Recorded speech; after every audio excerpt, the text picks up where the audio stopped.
In honor of Father's Day, I wanted to create a fun video about the 5 worst fathers in the A Song of Ice and Fire universe. These are my personal picks, so after this video, I want you to go to the comment section below and list your pick for the worst father in the A Song of Ice and Fire universe, and your answer could win you a $20 gift card to Amazon.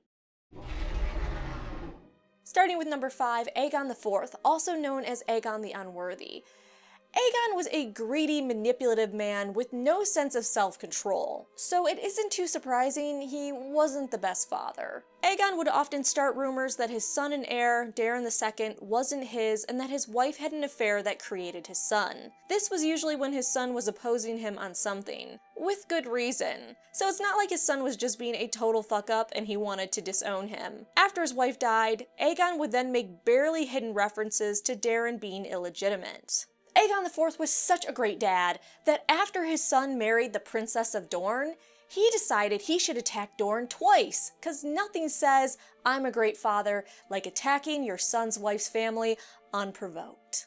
To top this all off, he gave the Valyrian steel sword of Aegon the Conqueror, Blackfyre, to his bastard son Daemon instead of his heir. Though Daeron wasn't a warrior and the bastard was, it caused instant rumors that Daemon would become the new heir, and Aegon IV knew that would happen. So he was simply spitting on his son because he hated his sister wife, and because his son was a logical, rational human being that tried to talk him out of bad decisions. Good side of Aegon IV? He thought of his bastards and legitimized them, which led to the realm being torn apart in many Blackfyre rebellions. But it's the thought that counts, and on his deathbed, he thought of those poor bastards. Number 4, Aerys II. I know, 2 Targaryens on this list. This is the last one. Aerys II may have started out a good father, but that quickly went downhill. As Aerys II's madness grew, he began to suspect his son Rhaegar of treachery, something that drove the two men apart. He refused to attend his own son's wedding, and in his crazy paranoia, also refused to allow his second son Viserys to go out or attend his brother's wedding as well. Aerys II treated his son Rhaegar so poorly and with so much suspicion that instead of staying in the Red Keep, Rhaegar moved with his wife to Dragonstone, something that instantly started tongues wagging. When Rhaegar's firstborn child was brought to court, Aerys II refused to hold the child and complained that he smelled Dornish. Aerys II also had a thing for raping and abusing his wife, which I am sure set a very good example for his children and just made him a wonderful role model. And Aerys II's suspicions for his son grew to the point where he wouldn't even cheer for him at a tournament. So Rhaegar was winning match after match, and his father just sat there like, nope, screw you.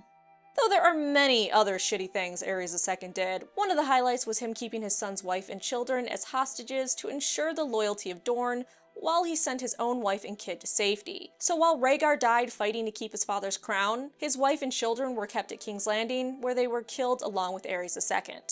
Good job, Crazy. Good side to Aerys II, I guess he sent his own son and pregnant wife to safety, so yay?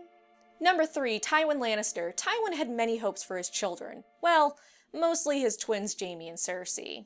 Preserving the Lannister image, fame, and power was of the utmost importance to Tywin. This led to a lot of pressure on his kids, which may have helped them become the crazy narcissists they are. But Tywin's parenting of his last child was truly horrendous. Tywin blamed his son Tyrion for killing his wife during childbirth, because the infant knowingly did that. Tywin would then spend the rest of his life treating Tyrion in a very hostile way. But what takes the cake is Tywin's response when Tyrion married a common girl. Furious that his house would again be a laughingstock, he forced his son Jaime to lie to his brother Tyrion, saying that his wife was a prostitute and paid to sleep with him. Tywin then had Tyrion watch as his garrison of guards raped the woman one by one, each man paying her a silver coin after finishing with her. Tywin then forced Tyrion to have sex with his wife and pay the girl a gold coin after he was done. Nothing says Father of the Year like having your son's wife raped repeatedly. Later in life, while refusing to make Tyrion his heir despite the fact he should be by right, Tywin would continue to think more of his house and his own pride than his son Tyrion.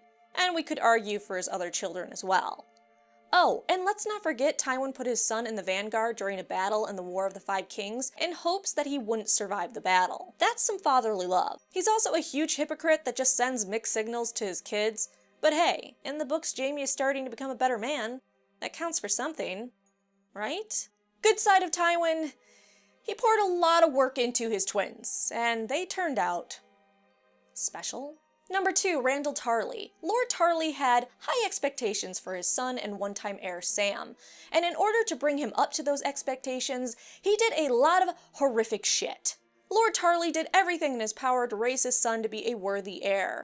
Here are some highlights, and keep in mind Sam was around 7 to 10 years old when the worst of this happened. He dressed him in his mother's clothing, had him bathe in Auroch's blood by warlocks to make him braver, and forced him to sleep in chainmail.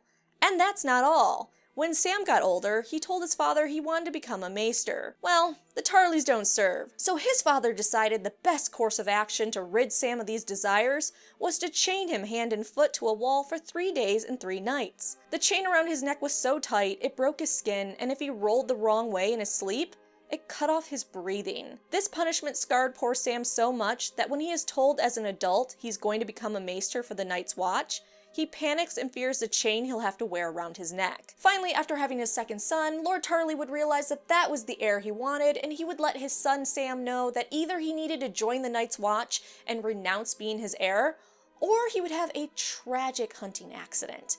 Telling your child to get lost or you'll kill him? Nice. But honestly, what could you expect from a man that has said that sometimes a woman can benefit from a good raping?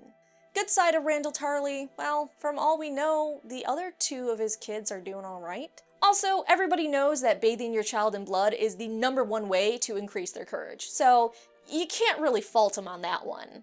And number 1 is obviously Craster, because how do you beat a man raping his daughters and sacrificing his sons? And this guy gets the triple whammy.